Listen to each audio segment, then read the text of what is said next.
अगर आप लाखों करोड़ों की बात करेंगे तो बिल्कुल सच बात है। बागेश्वर धाम के जो आचार्य धीरेन्द्र जी हैं वो पूरे हिंदुत्व को इकट्ठा करने की बात करें, सनातन को इकट्ठा बात करने की बात है। लेकिन बागेश्वर जी के आयोजन में आप भी नहीं जा पाए होंगे, मैं भी नहीं जा पाया हूँगा, लेकिन चूंकि मेरे शहर के जो सम्मेलन है मैं उसमें सब में गया हूँगा कि उपलब्धि को लेकर किए जा रहे हैं। आपने कहा कि एक बड़ा सम्मेलन वो भी होगा, लेकिन क्षेत्र में जा जाकर छोटे छोटे आयोजन करने से ये है कि अगर हम एक बड़ा सम्मेलन करते हैं तो पूरा नगर वहाँ इकट्ठा हो, ये संभव नहीं हो पाता। लेकिन क्षेत्र में जाते हैं, मातृ शक्तियाँ वहाँ उपस्थित नहीं हो पा सकती। इसीलिए संघ ने ये विचार किया कि छोटी छोटी बस्तियों के रूप में इस आयोजन करें, जहाँ छोटे बच्चे भी जा सके, जहाँ घर की मातृ शक्तियाँ भी जा सके। नहीं, विपक्ष का काम तो आलोचना करना होता है। हम अगर किसी के विपक्ष में होंगे तो हम भी उसके पक्ष की बात कैसे करेंगे, तो ये कहने का कोई तथ्य नहीं बैठता। विपक्ष का काम आलोचना करना होता है, वो करेगा ही, कल भी कर रहा था और कल भी करेगा। मेरा नाम है सन्नी प्रजापति और आप देख रहे हैं राजनीतिक मंच न्यूज। आरएसएस की 100 वर्ष की वर्षगांठ जो है पूर्ण हो चुकी है। उसी को लेकर पूरे देश के अंदर जो है लगातार हिंदू सम्मेलन चल रहे हैं। इसी पर बातचीत करने के लिए हमारे साथ प्रगीत कौशिक जी मौजूद हैं। इनसे बातचीत करेंगे किस तरह का सम्मेलन रहा। सर, किस तरह का सम्मेलन रहा आज ये आपने किया? मैं आचार्य पंडित प्रगीत कौशिक, माँ जगदम्बा कुटुंब आध्यात्मिक सामाजिक सनातन समिति जो है उसका अध्यक्ष, और ये आयोजन जो है हमारे श्री सुशील अग्रवाल जी के सानिध्य में विष्णु धाम मंदिर माधवनगर के अंदर संपन्न हुआ है और बहुत दिव्य आयोजन रहा है आज का। हिंदुत्व के प्रति मतलब चेतना देखने को मिली यहाँ पर। समय से पूर्व ही अपार भीड़ यहाँ थी और सम्मेलन जैसे जैसे चरण पर पहुँचता रहा वैसे ही जनसंख्या बढ़ती रही।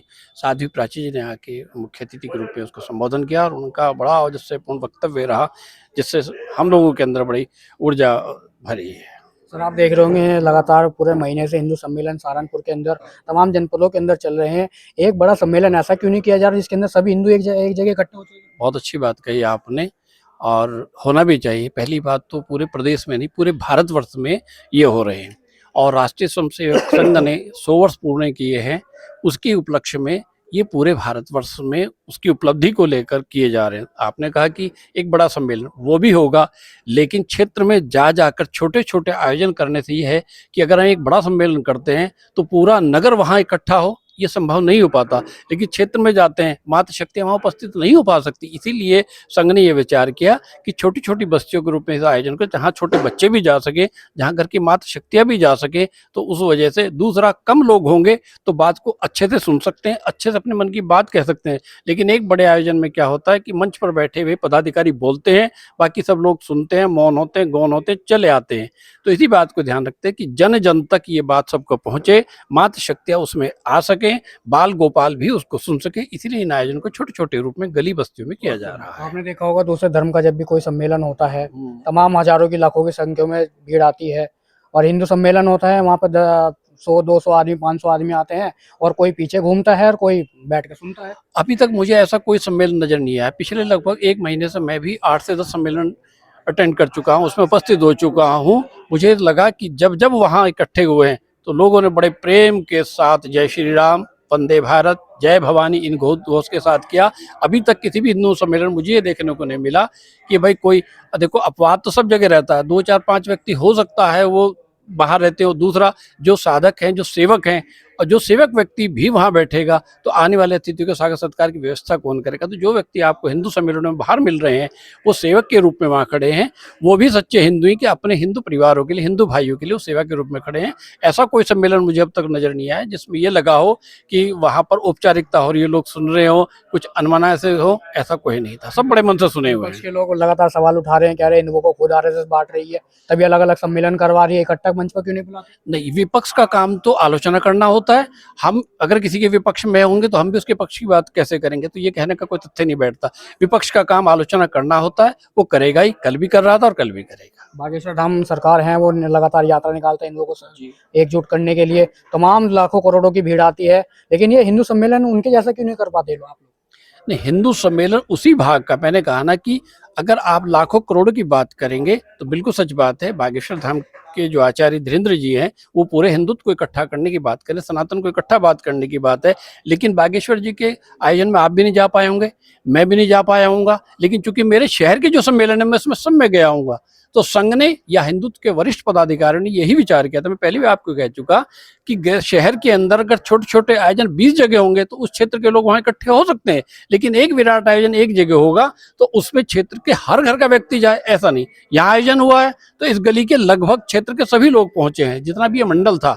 लेकिन अगर ये आयोजन कहीं नगर के मध्य में होता, विराट होता, तो यहाँ के जो 100 लोग यहाँ थे उसमें से 25 लोग ही जाते, 75 लोग वंचित रह जाते। ये परंपरा कोई गलत नहीं है, परंपरा ठीक है। ऐसे छोटे छोटे आयोजन से ही बड़ा संगठन इकट्ठा होता है। भारत के अंदर सबसे ज्यादा हिंदू समाज है और यूपी के अंदर भी अच्छे खासा हिंदू है, तो एक बड़ा सम्मेलन ऐसा क्यों नहीं रखा जा रहा जहाँ पर सभी हिंदू हो जाएं इकट्ठे, और उसके बाद उस दिन मतलब अवकाश होना चाहिए सभी चीज़ों का, और एक दिन ऐसा सम्मेलन हो।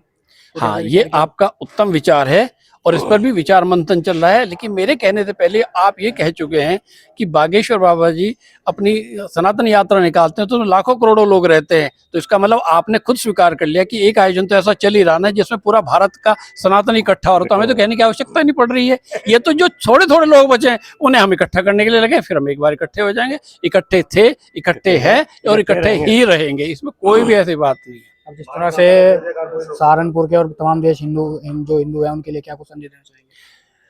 संदेश की तो इसलिए आवश्यकता नहीं है कि इतना प्रचार प्रसार हो चुका है और हिंदुत्व को संदेश देने की आवश्यकता नहीं है। हिंदू विश्व गुरु था, सनातन विश्व गुरु था, पहले था। इसका कार्य पूरे समाज को संदेश देना है, लेना नहीं है। तो हम हिंदुओं को संदेश नहीं दे रहे, हम सब हिंदू पूरे विश्व को संदेश दे रहे कि विश्व गुरु सनातन था, भारत था, है और रहेगा। आप जिस क्षेत्र से आते हैं वहाँ मुस्लिम बहुल्य क्षेत्र है, आप वहाँ रहते हैं, किस तरह का माहौल रहता है? आपने कहा था तलवार भी उठानी पड़ती है।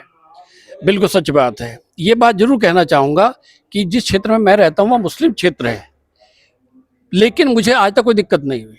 मेरे मंदिर के अंदर मुस्लिम भाई भी आते हैं और आपको मैं बता देना चाहता हूँ कि लगभग 72 मुस्लिम परिवारों का मैं रुद्राभिषेक करा चुका हूँ, उनके द्वारा पंचनारायणी पिंडदान हरिद्वार करा चुका हूँ, और उसमें से आधे लोग ऐसे हैं जो हनुमान चालीसा पढ़ रहे हैं। इसके बाद और क्या परिवर्तन चाहते हैं आप? अभी आपने मंच से एक बात और कही कि टीका नहीं लगाते, चोटी नहीं रखते।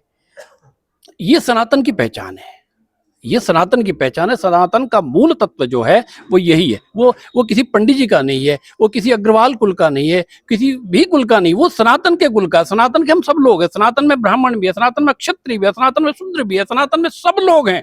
और सनातन का मूल कार्य तिलक लगाना है, शिखा रखना है, रक्षा सूत्र बांधना है, यज्ञोपवीत रखना है। हाँ, ये जो लोग हम नहीं कर पा रहे आधुनिक परंपराओं में, तो ये मेरा संदेश उन परिवारों को है कि कम से कम ये काम तो जरूर करें। और जिस दिन ये हो जाएगा तो किसी भी बात को बोलने की जरूरत नहीं पड़ेगी। 1 लाख बाइक पर जब चोटियां लहराती हुई शहर में घूमेंगी तो लोगों के दिल डोलेंगे, कुछ कहने की जरूरत ही नहीं पड़ेगी। तो दलित समाज को हिंदू क्यों नहीं माना जाता? उनको मठ मंदिरों में क्यों नहीं जाने दिया जाता? अभी आपने देखा गांव पिठोरी है सहारनपुर के अंदर, उसके अंदर दलित समाज की यात्रा रोक दी गई मुस्लिम समाज ने, वहाँ कोई भी हिंदू संगठन नहीं पहुंचा। आप हाँ बिल्कुल, मैं ये कहीं ना कहीं थोड़ी बहुत हमारी त्रुटियां रहेंगी, लेकिन मैंने एक बात अभी अपने वक्तव्य में कही और कहता आ रहा हूँ। और आप मेरे मंदिर जाएंगे तो मेरे बहुत सारे परिजन मित्र हैं जो इन समुदाय से हैं। मैं कहता हूं कि कोई दलित नहीं है, हम सनातनी हैं, बस एक तथ्य है, सनातनी है।